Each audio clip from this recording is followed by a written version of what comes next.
L'histoire de Kanguka, la vie de Christ Ndikumana. Ubuzima bwa Kanguka buhurira neza na neza n'ubuzima bwa Christ Ndikumana. Ubuzima bwa Kanguka abenshi mwamenye nk'ikiganiro canke inzira hacamwo ubutumwa bwiza, ni inkuru ndende y'ikintu citwa Kanguka, n'ubundi urugendo rurerure cane rusigura kinini ku buzima bwa Christ Ndikumana. Kanguka ukivuga uhita wumva uno muvuga butumwa abenshi batangiye kuvuga ko ashobora kuzitwa waranze bino binjana bibiri, no kuvuga ikinjana ca 20 hamwe n'ikinjana ca 21. Jewe nitwa Ndikuriyo Leonce the son of God, Doctor of Love, also known as the Ambassador. Ibiganiro nka bino by'ubushakashatsi canke kuvuga amateka n'ayandi ndetse ibintu by'ubwenge tukaba tubibashikiriza biciye muco twise isi ya kabiri. Isi ya kabiri. Isi ya kabiri.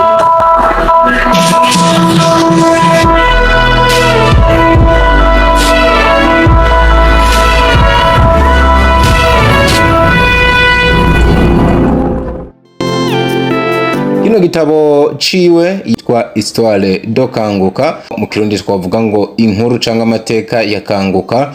Uravye neza na neza ni nkaho yari kucita ati ubuzima bwa Christ Ndikumana, kuko guhera ku rudome rwa mbere kugeza ku rudome rwa nyuma n'ubundi kivuga ku buzima uno muvuga butumwa yaciyemwo kuva akiri umwana kugeza nuno munsi. Kino gitabo ciwe kigizwe na chapitre 19 canke ibishe 19 neza na neza bivuga ahanini ku buzima bwiwe yabayemwo kuva abonye izuba, n'ibyo twariko turavuga kugeza nuno munsi uriko urumviriza ibi.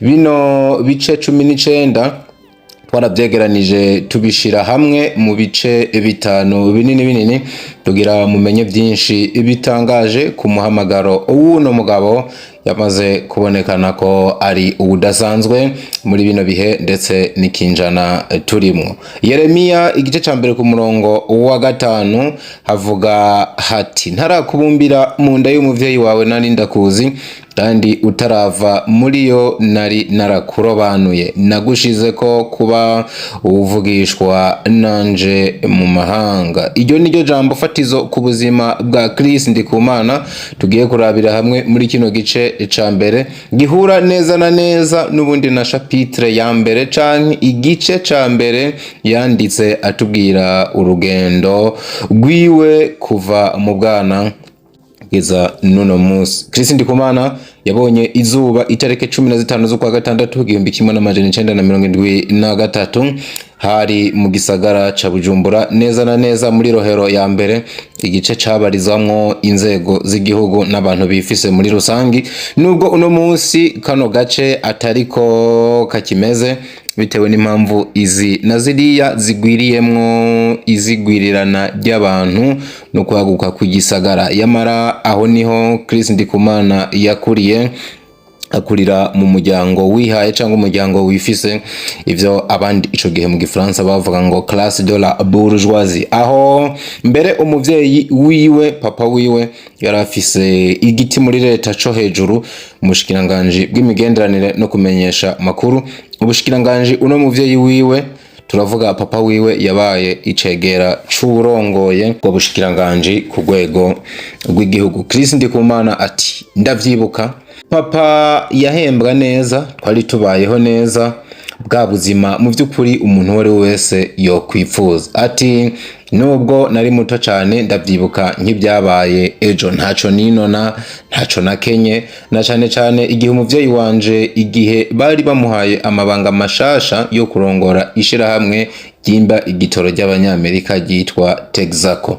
Wahise tubaho ubuzima bwiza, ubuzima bucyoroye, bumwe bw'igisirimu, umuntu yihica ashatse akishira kizana, ndetse bwa buzima umwana akuriyemwo bavuga bati abayeho neza. abo turi kumwe mukurikire neza impamvu duhereye aha muraza kuyimenya neza mwitonze nitwabandanya mwa kino kiganiro uza kumenya byinshi kandi twizera yuko uza gukunda ariko kandi ntaco turi buhindure ko canke ngo twongere ko kuko turiko turabahereza amateka y'ibyo Chris Ndikumana yivugiye wenyene ubwiwe wenyene bwite. Ku myaka 6 Chris Ndikumana yinjiye ishure rya maternelle y'amashuri abanziriza ay'intango no kuvuga abanziriza primaire abenshi muca muyumva byari impande yo muhira iwabo. Guhera ico gihe aca atangura kubona se wiwe mu yindi shusho ati nihenze nkabona agakosa canke nkakora agakosa gatoya ko gusubiramwo ivyigwa nkananirwa canke kwandika ivyo nigishijwe nkasa nunaniwe papa yaranshwanira cane agataka kankubita ati mu gihe abandi bana baba basa n'abanezerewe jewe n'abandi mu gahinda mbabaye atariko kandi mu gihe abandi babona umuvyeyi wanje nk'umugabo w'ijunje n'ijambo umugabo wo muri leta banira neza bose akaba inyankamugayo mu gukemura ibibazo jeho suko nabona papa namubona nk'umugabo mubi ndetse agira akarenganyo iyo ageze cane cane ku muhungu wiwe w'imfura. Chris Ndikumana ni umwana w'imfura mu muryango w'abana 5 papa wiwe agahera ngaho amuforoma kuzoba umugabo w'akarorero mu muryango muzima. Indoto twavuga ko uno munsi zabaye ukuri nubwo umuvyeyi wiwe atagihari ngo abiboneshe ayiwe maso. Chris Ndikumana avuga ko Imana yisubije umuvyeyi wiwe akiri muto ariko nyuma aza gutahura ko kwari kugira acugwemwo igikoresho kizima abe ikintu gikomeye ndetse amere nk'uwokowe mu muriro. Hamwe n'ivyo Chris Ndikumana yabaye imvura koko y'akarorero, umuntu mu buto bwiwe atantambara yateza ahaherereye, umuntu yaranzwe no guca bugufi, umwana w'indera atekanye eka mbere afise n'isoni. Kano kantu mukumve bimwe mu byaranze Chris Ndikumana, twava tunavuga yuko ari mu tuntu n'utundi canke bimwe mu gifaransa baca bita insolite.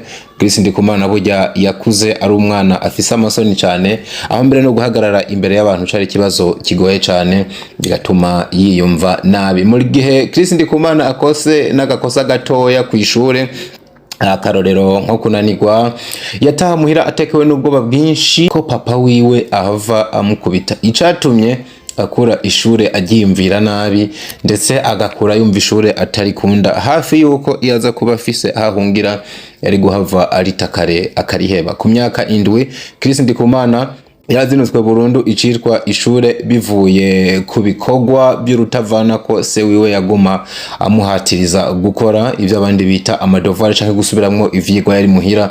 Ise wiwe akamubangamira cane hambavu yuko kwanka ishure muri we hahise hatera ikintu cyo kumva yanse ubuzima ndetse no kubuzinukwa. Uruhuko bunini bwo muci Chris Ndikumana niho yumva uturaso tugiye guhura n'umuvyeyi wiwe kwaragabanuka kuko imigendanire yabo yari ishingiye ku kuyaga iby'ishure gusa. Chris ati jewe nibaza ko ari uko yategerezwa kurongora umuryango. Aho yari karavuga papa wiwe. Ku myaka 8 yatanguye kwiyumvira ku buzima bwiwe bwa kazoza, uko kuvyiyumvira ko cane byavuye bivamwo ikindi kintu ndetse byamushikanye ahantu hagoye cane no kumva ashaka ukwidegembya, agasohoka mu buzima bwo guhohoterwa, kwamanishavu, agahinda n'umubabaro bidahera kwishure. Mu gihe abandi bana baba bariko barakina bahimbawe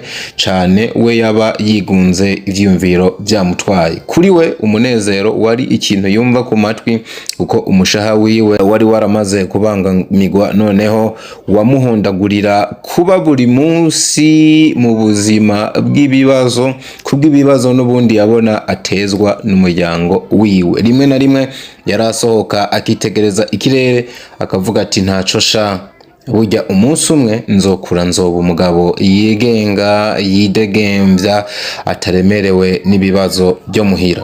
Ibyo vyiyumviro byaramugarukamwe kenshi, noneho birahava biba binini, ntivyaba bikiri ibyo kwicara gusa yiyumvira, ahubwo byandurukamwo imbona kazoza ikomeye. Bino vyiyumviro vyiwe nubwo vyasa n'ibimubangamiye ukamenga ni ivyiyumviro bibi, ivyiyumviro bimwereka ko ubuzima budashobotse, ariko Kristo Ndikumana we avuga yuko vyahavuye bizana na mwisoko y'imbona kazoza.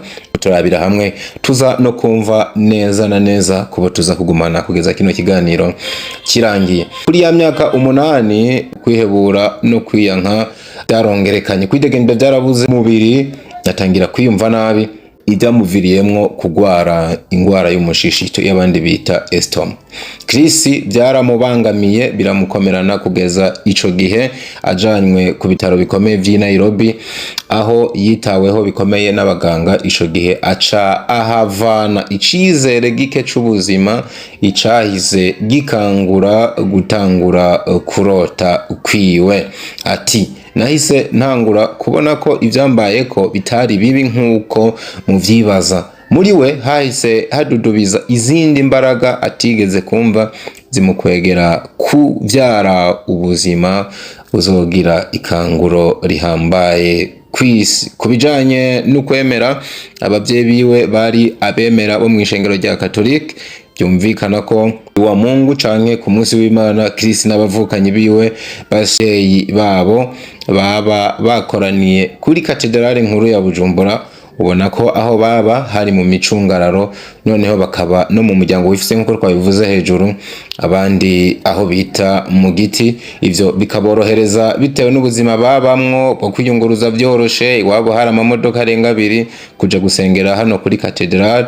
Ubona ko ico gihe ati n'umuntu wari wese yapfa kuhasengera. Ati no mu muryango wa mama bari abakatolike cyane, ibyatumye muri iyo myaka yose atawombwira inkuru y'ivya Yesu. Ati ariko bitewe no kwegerana na patiri no kwama ndamwihweza kenshi iyo nagiye gusenga, nisanze numva nshaka guhagarara nanje imbere y'abantu mu rushengero, nkumva nkeneye kubora imboneza mu bandi, canke nkabamagaze nk'ahantu abantu bariko baranyumviriza ndabaganirira ibi na biriya. Ati mu 1984 nari mfise imyaka 11 nibwo bwa mbere nahise ntangira kumva nomenya ibi na biriya, noneho ncangwa ku ndirimbo za Michael Jackson n'abandi baririmbyi bari bagezweho nka Lionel Rich, Steven Wonder, Kool and the Gang. Ariko Michael Jackson wewe yaravyiganjemwo, noneho aramwinjiramwo cane, avuga yuko yumva atangiye gukunda imiziki yiwe cane, imico yiwe n'ubuzima ntagereranwa bwaranga uno mugabo Mike Jackson. Mwibuke kino gihe Chris Ndikumana ntiyari bwakizwe. Iyo aravye uko Michael Jackson yarabayeho, uko yakundwa n'ukuntu ibikorwa vyiwe vyivugira, Chris Ndikumana nawe yumva ashatse kuba umuntu atandukanye, mbere ikiri muri we kikamusunikira kumva yo bikora nkuko Michael Jackson ya abikora. Aho ni nk'igihe Michael Jackson na Lionel Rich baririmba indirimbo We Are The World, indirimbo yamenyekanye cyane, byaramukoze ko nubwo icongereza kitari cinshi muri we, ni vyamubujije ko iyo ndirimbo ayifata akama ayiririmba ijambo kurindi nka kujya kwinyoni ya peroke isubiramwo ikintu. Vyumvikana yuko Chris Ndikumana yasa n'ukunze cyane ubuzima bw'ubustare, akunze ubuzima bwo kumenyekana, noneho akumva yo kwigana canka akumva kozwe ko n'inyifato n'ubuzima bwa Michael Jackson, umuririmbyi iyo ico gihe mu myaka ya za 80 yaragezweho ku rwego rw'isi. Ubwo buzima yararimo ico gihe we ntiyabutahura neza, ariko bisa nuko umuhamagaro ku buzima bwiwe wariko uradodora ku muryango. Iciyumviro ca Michael Jackson cyo gukora indirimbo kugira yegeranye imfashanyo yo kuza gufasha ibihumbi by'abanya Ethiopia bari bishwe n'ubugaragwa, bigatuma haterekiza cinzara ikomeye cyane, cakoze cyane ku mutima wa Chris Ndikumana, ndetse gikora ku vyiyumviro byaba muri we cyane byo kumva yofasha abatishoboye, nubwo uwo mutima ico gihe wari warasa n'uwamuvuyemwo kubera se wiwe yamureze nk'umusirikare. yatangiye kurota afasha abatishoboye ndetse agakura abantu mu buzima bw'umubabaro akabazana mu buzima bw'umunezero. Indoto ziwe naho zari zitangira kumwerekeza, akumva yofasha abantu akabakura mu buzima bubi barimo akabazana mu buzima bw'umunezero. Atangura kunaga urutoki ati nanje nzorema ubuzima bw'impinduka mu kibano. Ico gihe ukubaho kwa Chris Ndikumana kwahise gutangura guhinduka. Ku ishure yahise atangira kuba umwana akina n'abandi. Ico gihe yinjira mu mugwi w'abasore batamba witwa break dance, bagatamba bigana wa muririmbyi yakunda, umuririmbyi twavuze hejuru ariwe Michael Jackson. Nuko atangura gukundwa cyane n'abanyeshuri bitewe n'ubwira n'umwete yerekana mu bijanye n'intambo. Noneho wamuraba uburyo ameze neza na neza ugahakwa kwikanga ko ari Michael Jackson w'i Burundi. Chris Ndikumana umunsi umwe yumvise ubuzima bwa Michael Jackson yakuriyemwo, yumva busa neza na neza nuko nawe yakuze. Nuko sugukunda Michael Jackson birunyuka, arushiriza kugira indoto zikomeye zo kumva yoba umuntu w'abantu. Kugeza hano namba wakurikiye neza guhera hejuru woba wibajije ati kuki Chris Ndikumana atigeze yiyumvira ngo ave muhira, kandi twumvise ko atamunezero yari ahafitiye bitewe n'uburyo se yaramubaniye nabi. Mba aruko twobivuga. Inyishu ni mama wiwe yari umuntu mwiza cyane akundana, azi kwitwararika ku rugero rwo hejuru, ndetse yabaye uhoza amarira Chris Ndikumana yategwa na se wiwe. Kugeza ngaha kandi twovuga ko papa wa Chris Ndikumana yabaye umuvyeyi gito ku muhungu wiwe, kuko nk'iyo Chris Ndikumana ataza gukizwa yari kurinda apfa atababariye se wiwe, kuko zimwe mu nkoni yamukubise zamuteye ingwara zo kutumva neza n'ihungabana mu bijanye no kumva canke muri systeme ya audition. Ivyatumye nuno munsi Chris Ndikumana akenera umuganga wo kumufasha kugira iyo system ibandanye ikora neza. Chris Ndikumana abandanya avuga yuko nuno munsi ubuzima abayemwo buri mwaka akenera umuganga wo gushira ku murongo ibijanye na audition canke ibijanye na system y'umuntu yo kumva, ariko ifatanye n'ibindi bintu byinshi. Abazi urundi rurimi atariki rundi mwahise mubitahura cyane, nubwo nako twagerageje kubisigura twibaza yuko nabandi muri ko muravyumva cyane. Ariko Chris Ndikumana ashimira cyane mama wiwe ku ndero yamuhaye igwiriyemwo umubano mwiza, gukundana, gufashanya. Ibyo avuga ko byamubereye urubuto rwiza yamubivyemwo musi akigenderako. Avuga kandi ko iyo afashe umwanya yiyumvira ku buzima yaciyemwo, asanga ukuboko kw'Imana kwamuteguye kuzokorera Imana n'ubundi biciye mu gucishwa bugufi no guhondagurwa. Ibi bigahura na rya jambo fatizo twahera ko hejuru yerekana ko Chris Imana yari yaramurobanuye ataranabaho. Nubwo biruko Chris Ndikumana avuga ko atanka se wiwe, ahubwo ko ivyo avuga byose ari ukugira abantu bamenye kahise kiwe ko mu bwana, n'ukuntu ugukara k'umuvyeyi wiwe kwamugize ikintu kitanyeganyezwa, ndetse umuntu ahagaze wa wundi utapfa kunyeganyeza uko wiboneye. Nijari ubuzima bwa Chris Ndikumana bwahindutse vyanyavyo? Mbega inzira yo kwakira Yesu nk'umwami n'umukiza mu buzima bwiwe yabaye imeze gute? Ibi turabivuga duhagaze ku ijambo dusanga muri Pierre wa kabiri igice ca 3 ku murongo w'icenda, havuga hati umwami Imana ntitebeje isezerano ryayo uko bamwe biyumvira bitevya, ariko yihanganira mwebwe, ntigomba ko hagira abahona, ariko igomba ko bose.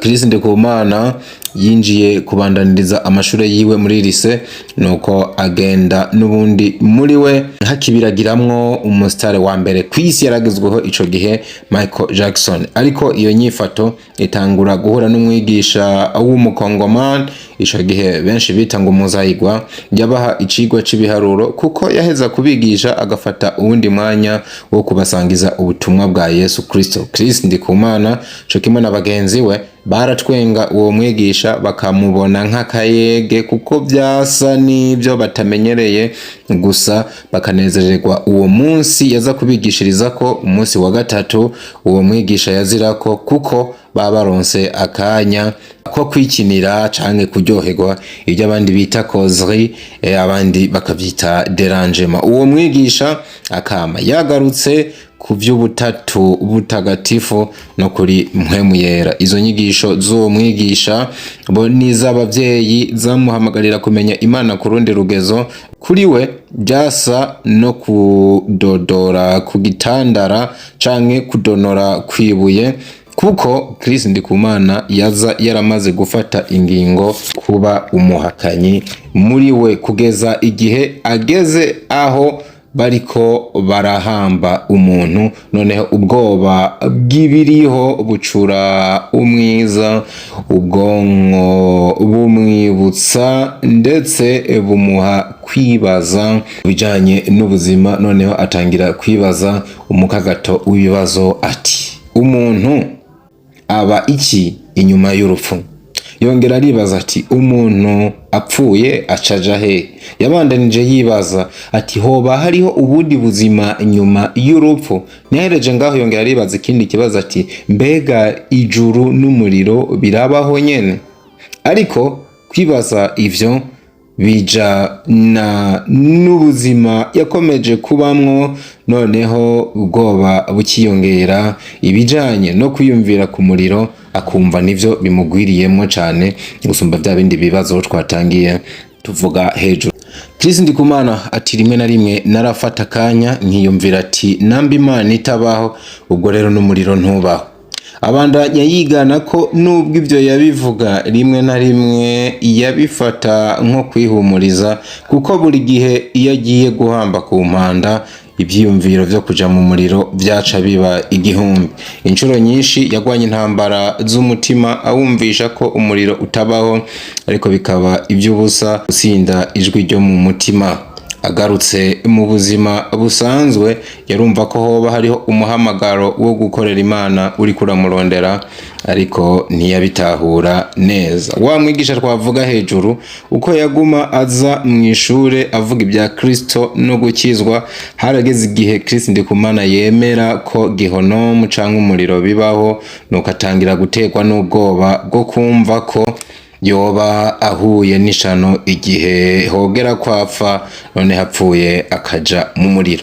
Uwo mwigisha uko yigisha yasa n'umubangamira ndetse akumva ntamunezerewe mu matwi, ariko ntiyamenya ko urubuto ariko arabiba muri we ari impamba ariko aramutekerera, noneho nawe azogaburira ko abandi mu bihe bizoza canke mu bihe vyakurikiye. Kugeza ngaho hoba hari ikintu utoye, hari inyigisho umaze kumva, hari ibyo wungutse kuri Chris Ndikumana. Mbega urashaka kumenya yakidijwe gute, byagenze gute, akirizwa he, mbega ubuzima bwabandanije gute kugeza Kanguka ibaye Kanguka, noneho izina Chris Ndikumana likamenyekana ku rwego rw'isi? Kora subscribe cyonde kuri ako gakengeri, kino kiganiro ugihe n'abandi benshi bakimenye, ugire na commentaire cyangwa usiga ubutumwa ngaho hasi, tuzosubire n'ikindi gice gikurikira. Turacabakunda cyane, muheza gigwe aho muri hose, ubuntu bw'umwami Yesu bukomeze kubana namwe